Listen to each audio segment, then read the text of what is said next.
In today's video, I wanted to talk with you about lateral hip strength. That means the outside of your hips, which are really some of your glute muscles and some other muscles.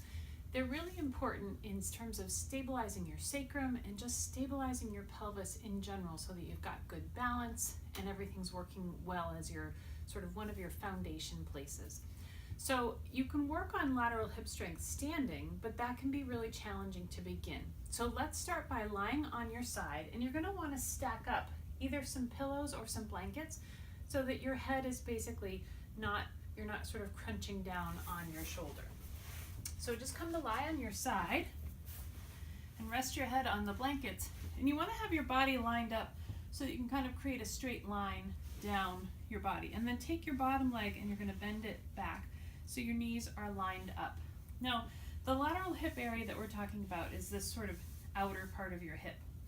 But to begin, use your fingers and feel where the bottom of your rib cage is, and then take your other finger and feel where the pointy bone, the sort of top rim of your pelvis, the ASIS, is. So you have that point in the lower rib cage, and there's a space in between the two.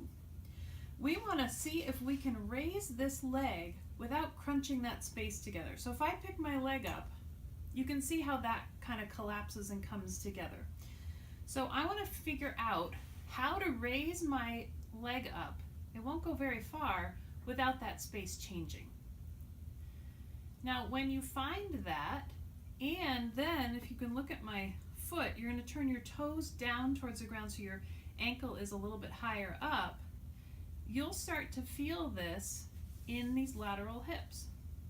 So you can leave your hands here to be sure.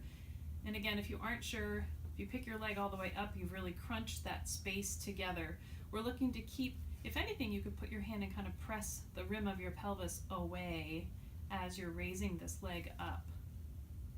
And it probably won't take too many before you really start to feel it. So once you've done 4 or 5, just hold your leg up there. Again, my leg is actually below, it's not even really up, my foot isn't at hip level, so you don't have to have it up super high to get the effect that we're looking for here.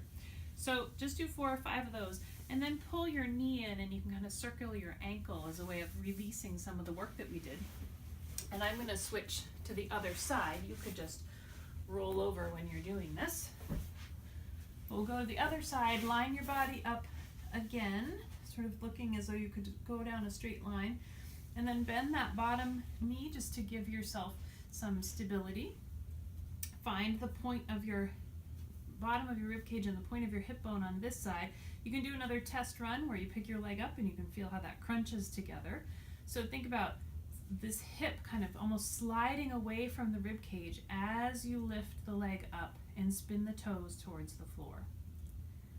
So you want to coordinate exhaling with your effort. And again, you're going to do 4 or 5, and you're probably going to start to feel them in your body. And once you've gotten to the end of what you're going to do, you can hold that leg up there, and maybe take 2 or 3 slow, long breaths, and just notice how you begin to feel the work here in this outer thigh. So give it a go and see what you find.